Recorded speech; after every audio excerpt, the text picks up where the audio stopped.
आज देखते हैं कला एवं संस्कृत में भारतीय संस्कृत का प्रसार। भूमिका भारत की प्राकृतिक विविधता, हिमालय पर्वत, समुद्र, रेगिस्तान विश्व के अन्य देशों से नज़दीकी संबंध बनाने में कभी बाधक नहीं बनी। भारतीय लोगों ने सुदूर देशों की यात्रा की और वे जहाँ भी गए वहाँ उन्होंने भारतीय संस्कृति की अमिट छाप छोड़ी। अपने साथ ही सुदूर देशों तक अपने विचार, जीवन शैली, रीति रिवाज और परंपराओं को भी ले गए। इससे भारतीय संस्कृति और सभ्यता का प्रसार विश्व के विभिन्न भागों में हुआ। विशेष रूप से इसका विस्तार मध्य एशिया, दक्षिण पूर्व एशिया और पूर्वी एशिया आदि क्षेत्रों में हुआ। इस प्रसार का उद्देश्य किसी समाज या व्यक्ति को जीतना या भयभीत करना नहीं, बल्कि भारत के आध्यात्मिक और सांस्कृतिक मूल्यों का प्रसार करना था। भारत अपने इस उद्देश्य से बहुत हद तक सफल भी रहा। सभ्यता और संस्कृति का प्रसार युद्ध, विजय और व्यापार से होता है। प्राचीन काल से ही भारत कभी भी आक्रांता देश नहीं रहा, लेकिन भारत का व्यापार के माध्यम से जो संपर्क रहा देशों से हुआ, उसे वो सांस्कृतिक विजय में तब्दील करने में सफल रहा। हड़प्पा सभ्यता युग से ही अपने एशियाई पड़ोसियों से संपर्क बनाए हुए है। भारतीय व्यापारी मेसोपोटामिया के नगरों तक पहुंचे, जहां 2400 ईसा पूर्व से 1700 ईसा पूर्व के बीच उन व्यापारियों की मोहरें पाई गईं।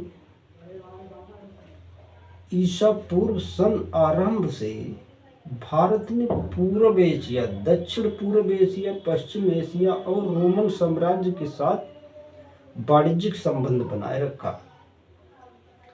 भारतीय संस्कृति का दूसरे देशों में प्रसार के कारण भारतीय सामरिक महत्व, हिंद महासागर के तट पर स्थित होने के कारण विश्व में भारत के स्थित सामरिक दृष्टि से बहुत महत्वपूर्ण है।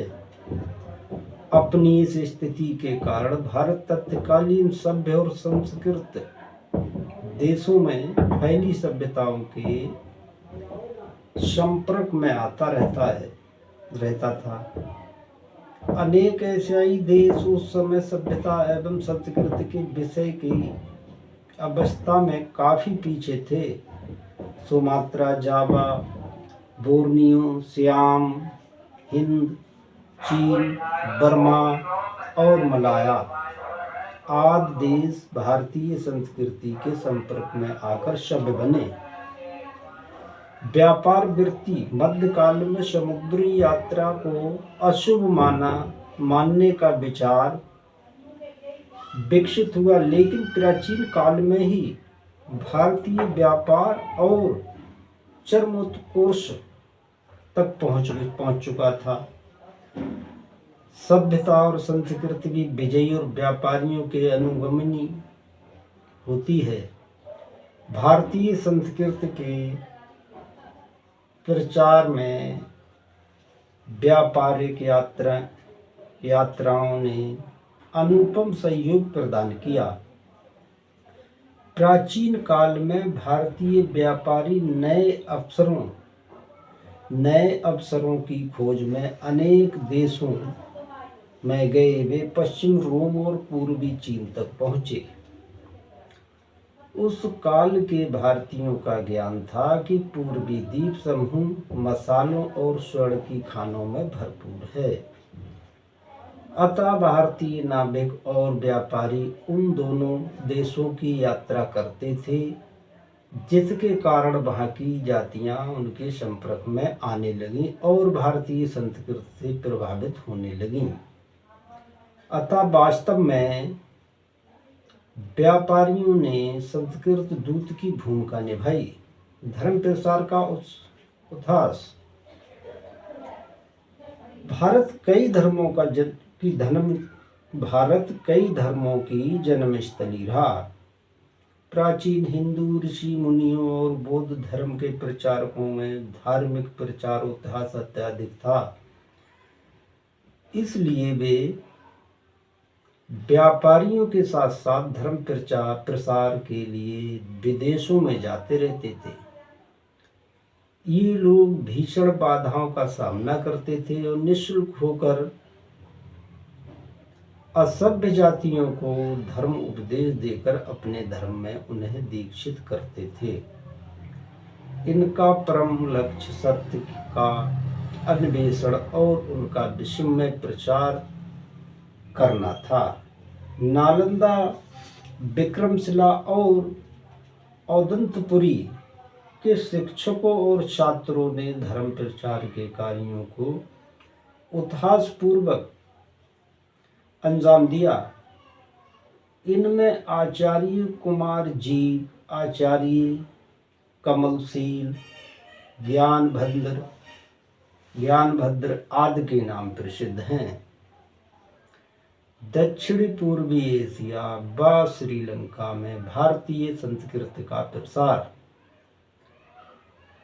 दक्षिणी पूर्व एशिया कहने का आशय प्राचीन स्वर्ण द्वीप और स्वर्ण भूमि से है, जो भौगोलिक रूप से भारतीय उपमहाद्वीप के पूर्व में और एशियाई मानचित्र में दक्षिण पूर्व में है। स्वर्ण द्वीप और स्वर्ण भूमि से आशय बर्मा, श्याम, तोकिन, अनाम, कंबोडिया, मलाया, जावा, सुमात्रा, बाली, बोर्निया और तिमोर क्षेत्र से हैं, जिन्होंने आधुनिक विश्व में आसियान आर्थिक संगठन के रूप में जाना जाता है। दक्षिण पूर्व एशिया और भारत की नीति पिछली 2 सहस्राब्दियों से लगभग अटूट रूप से जुड़ी रही हैं। इनके बीच प्राचीनतम संपर्क के प्रमाण वर्तमान म्यांमार में प्यू नगर में प्रथम ईस्वी के उत्खननों में प्राप्त हुए। इन देशों में भारतीय सांस्कृतिक प्रभाव, वास्तुकला, सिक्कों, हिंदू देवी देवताओं और बुद्ध की मूर्तियों को पुरालेखक शास्त्रों के अन्य पूर्ववर्ती रूपों में देखे जा सकते हैं। मौर्य काल तक दक्षिण पूर्व एशिया देशों से भारत का प्रत्यक्ष संबंध कायम नहीं हुआ था, किंतु मौर्य उत्तर काल में पूर्वी तटों के व्यापारियों का संपर्क मालदीव और इंडोनेशियाई द्वीपों से कायम हुआ। इसी दौर में महायान और हीनयान बौद्ध धर्म के संपादक से जुड़े कुछ धर्म प्रचारकों की पहुंच बनी। मौर्य उत्तर काल में कोडे नाम के ब्राह्मण का प्रवेश दक्षिण पूर्व एशिया में। इस प्रकार मौर्य उत्तर काल प्रारंभ संपर्क काल माना जाता है। गुप्त काल वास्तव में संपर्क प्रभाव उपनिवेशन का काल है। इस दौर में 5वीं शताब्दी से रोमन साम्राज्य के साथ भारतीय संपर्क में कमी आई तथा चीन जाने वाले रेशम मार्ग में आए व्यवधान के कारण तुलनात्मक रूप से दक्षिण पूर्व एशिया से संपर्क को अधिक महत्वता मिली। भारत के पूर्वी तटों में मल्लपुरम, तारमलिप्त, कटकपुरी, रामेश्वरम तथा कावेरी पट्टनम आदि का महत्व बड़ा और साथ ही फुनान, चंपा, कंबोज, जाबा, बाली, कटहा, थाई आदि क्षेत्रों में राजनीतिक और प्रशासनिक रूप से प्रभावी होने के भारतीय कोशिश शुरू हुई। यह भारतीय सांस्कृतिक व्यवस्था तथा कला के दक्षिण पूर्व एशिया में विस्तृतीकरण का दौर था, जो 12वीं शताब्दी तक जारी रहा। इस सांस्कृतिक आदान प्रदान ने न सिर्फ दक्षिणी पूर्वी एशिया देशों की कला और साहित्य का प्रभाव किया, बल्कि उनके आचार विचार, संस्कार, व्यवहार, तौर तरीकों को भी प्रभावित किया। यही वजह है कि दक्षिणी पूर्वी एशियाई देशों में हाथ जोड़कर प्रमाण करने या अभिवादन करना तथा नामों में समानता पाई जाती है। म्यांमार बर्मा ईस्वी सन से प्रारंभ से ही भारतीय संस्कृत और भारतीय लोग बर्मा पहुंचने लगे थे। म्यांमार चीन जाने वाले रास्ते में पड़ता था। अमरावती और तारमलिप्त से आने वाले लोगों ने दूसरी सदी के बाद म्यांमार में बसना प्रारंभ कर दिया। इनमें व्यापारी, ब्राह्मण, कला शिल्पी और अन्य लोग शामिल थे। भड़ौच, वाराणसी, भागलपुर के व्यापारी बर्मा के साथ व्यापार करते थे। सम्राट अशोक ने बौद्ध धर्म के प्रचारक मंडल को वहां भेजा, जहां बौद्ध धर्म का प्रचार कराया। 450 ईस्वी में आचार्य बुद्ध घोष ने वहां जाकर हीनयान मत की स्थापना की। वहीं गुप्त काल के हिंदू व बौद्ध अवशेषों की प्राप्ति पेंगू, प्रोम आदि स्थानों से हुई है। बर्मा में पगान 11वीं से 13वीं सदी तक बौद्ध प्रचारक संस्कृति का महान केंद्र बना रहा। यहाँ के एक प्रतापी राजा का नाम अनिरुद्ध था। उन्होंने स्वेडगन पगोड़ा तथा हजारों की संख्या में मंदिर बनवाए। उन्होंने पाली भाषा को विकसित किया तथा बौद्ध एवं हिंदू धर्म ग्रंथों का पाली भाषा में अनुवाद भी कराया। बर्मा के राजदरबार पर भी भारतीय परंपराओं का गहरा प्रभाव दिखता है। हाल ही के दिनों तक यहाँ राज ज्योतिषी, भविष्यवक्ता तथा आचार्य ब्राह्मण हुआ करते थे। इन्हें बर्मा में पोन्ना कहा जाता था। इनमें अधिकांश भारत के मणिपुर राज्य से संबंधित थे। मलाया प्रायद्वीप को मूलतः मलेशिया कहा जाता है। पूर्वी और दक्षिणी पूर्वी एशिया जाने का सबसे छोटा और सुगम मार्ग मलक्का जल डमरू मध्य से होकर जाता है। अतः प्राचीन दौर के भारतीय व्यापारियों और धर्म प्रचारकों ने प्रारंभ में इस क्षेत्र को केंद्र बनाना शुरू किया। रामायण, जातक कथाएं, मिल हिंद पन्हों, शिल्प पंद हिंदकारम तथा रघुवंशम नामक महाकाव्यों में मलेशिया को उल्लेख मिलता है। मलेशिया के केडाय प्रांत से इस बात के प्रमाण मिले कि वहाँ शैव धर्म प्रचलित था।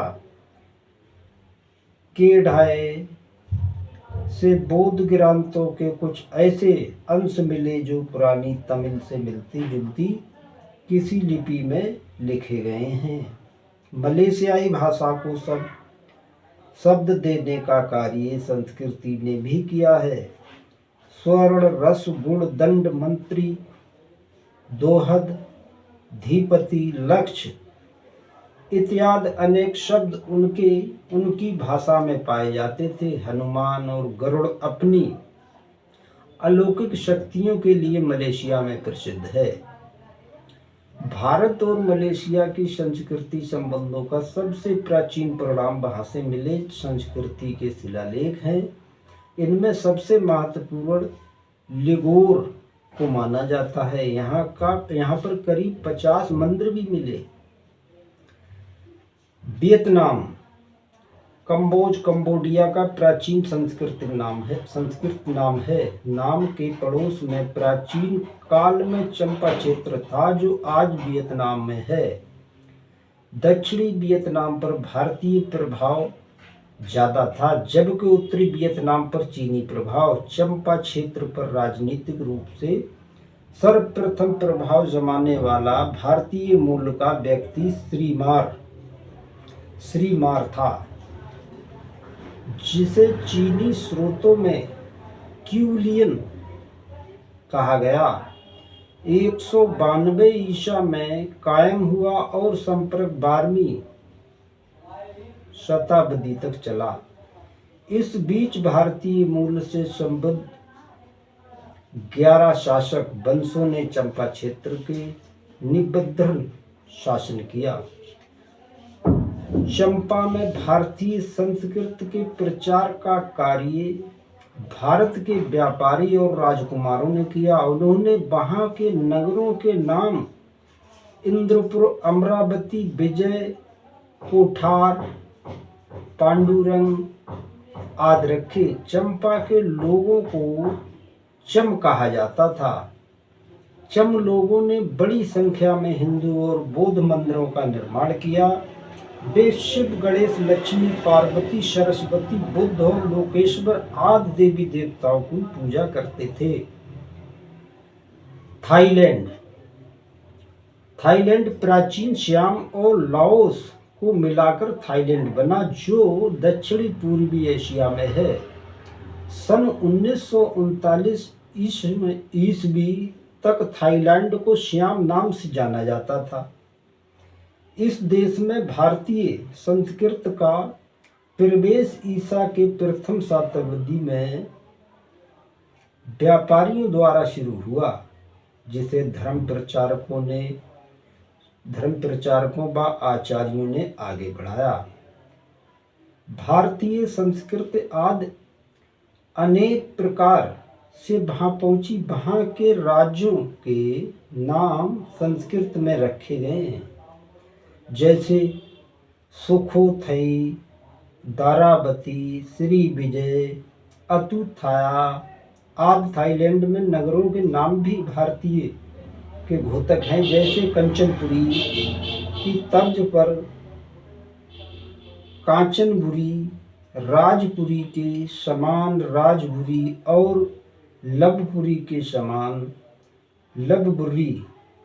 यहाँ तक कि राजा राम, राजा रानी, महाजया और चक्रवंश जैसी गलियों के नाम यहाँ रामायण के लोकप्रियता को साक्ष्य देते हैं।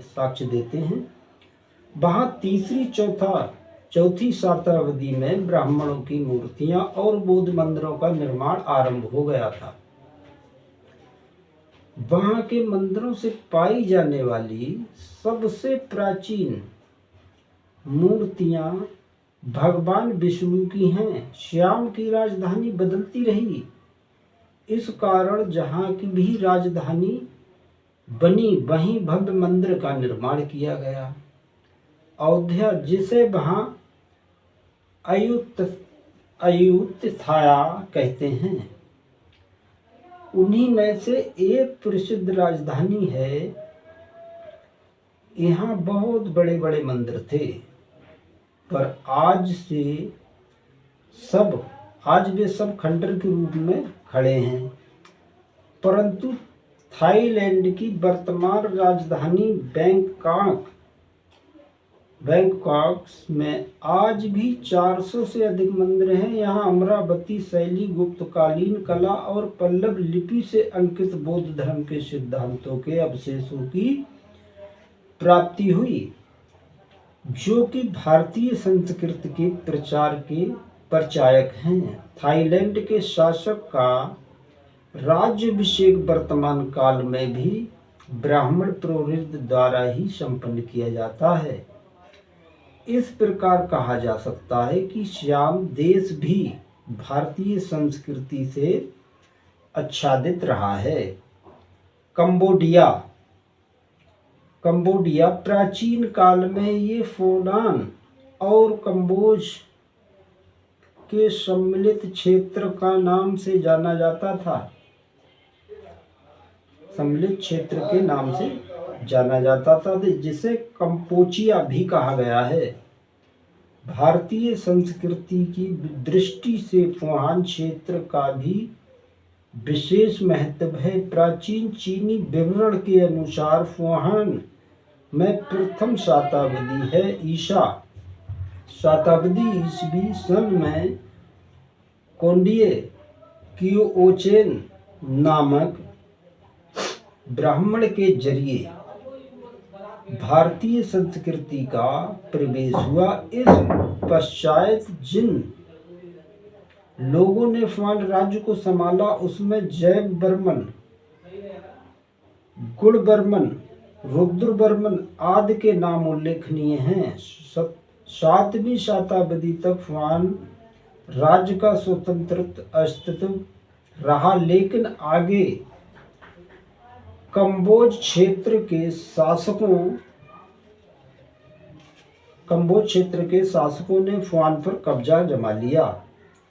फुहान क्षेत्र की तरह ही कंबोज क्षेत्र में भी भारतीय संस्कृति को प्रवेश दिलाने का श्रेय कोंडे नामक ब्राह्मण को जाता है, लेकिन इसके साथ भारतीयों का गहनतम संपर्क गुप्त काल में कायम हुआ था। कंबोज क्षेत्र से प्राप्त 30 से अधिक अभिलेखों के विश्लेषण से स्पष्ट हो जाता है कि श्रुतवर्मन, श्रेष्ठ वर्मन, भव्य वर्मन, चित्रसेन वर्मन, ईशान वर्मन, जयवर्मन आदि शासकों ने 6वीं से 10वीं शताब्दी तक जिस कंबोज क्षेत्र पर शासन किया, उन सब की मूल संबद्धता भारत से ही रही है। ये सब निजी तौर पर शैव मतावलंबी थे। आगे शैलेंद्र वंश के शासक ने 11वीं शताब्दी में कंबोज पर अधिकार कर लिया। आकोर वाट के अलावा कंबोडिया ईश्वरपुर वर्तमान अंकोर में एक और भव्य मंदिर बाफुओन, इसकी दीवार पर भी महाकाव्यों के चित्र खुदे हैं, जैसे राम रावण का युद्ध, कैलाश पर्वत पर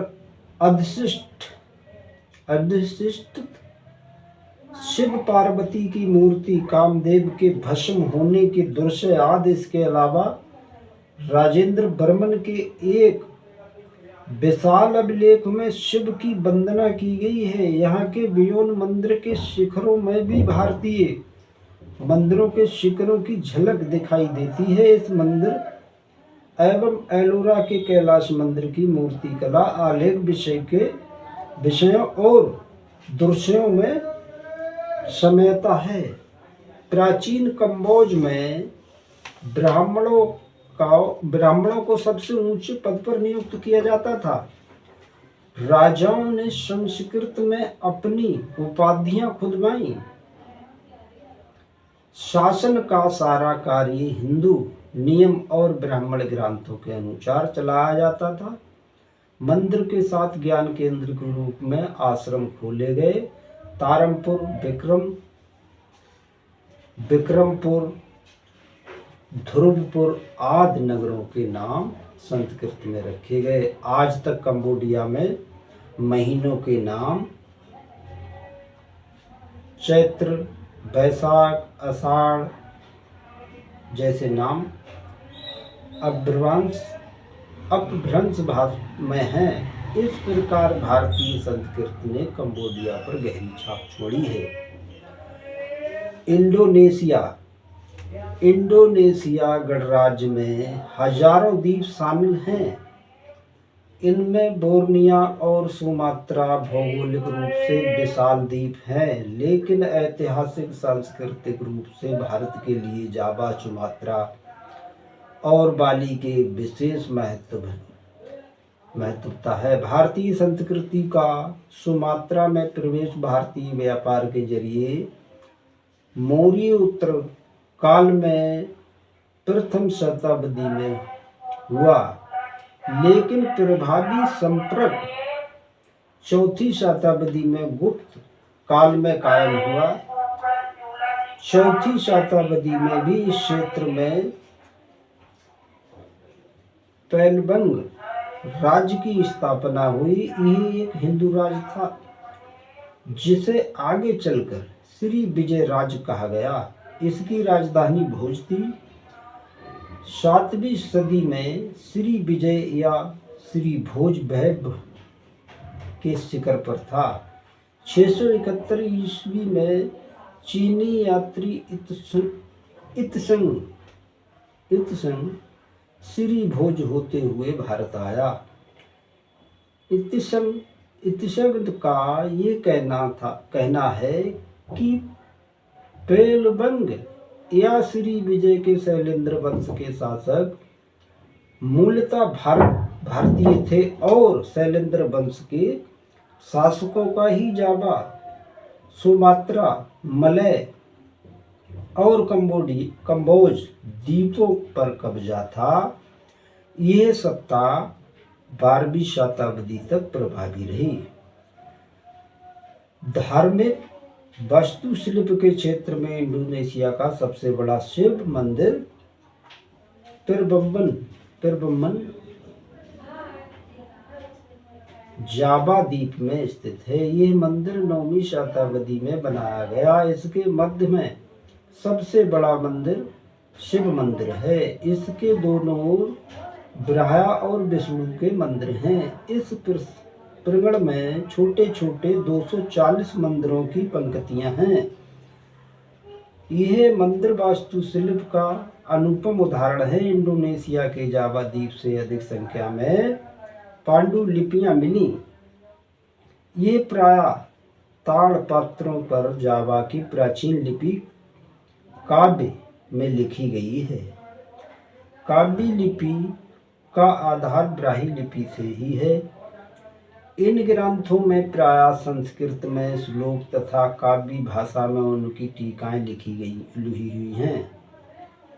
शैव धर्म तथा दर्शन के ग्रंथों में भुवन को सबसे बड़ा और सबसे पुराना ग्रंथ है।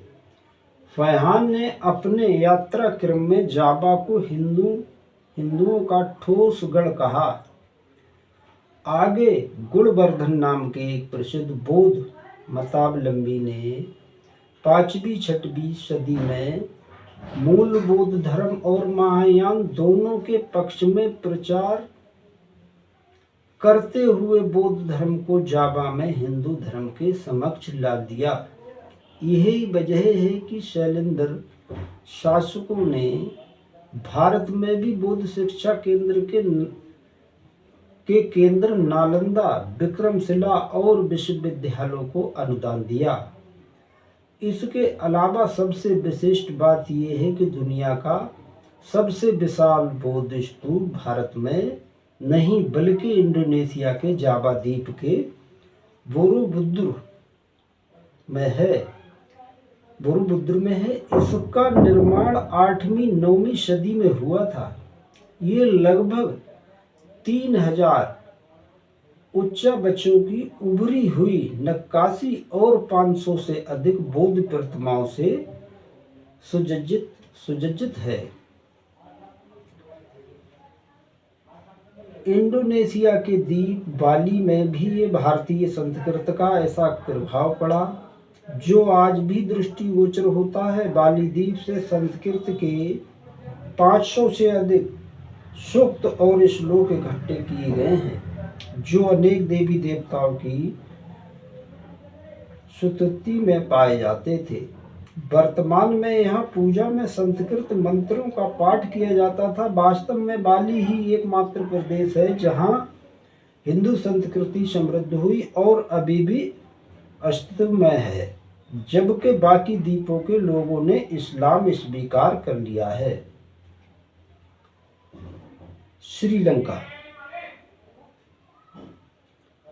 श्रीलंका अगले वीडियो में देखते हैं।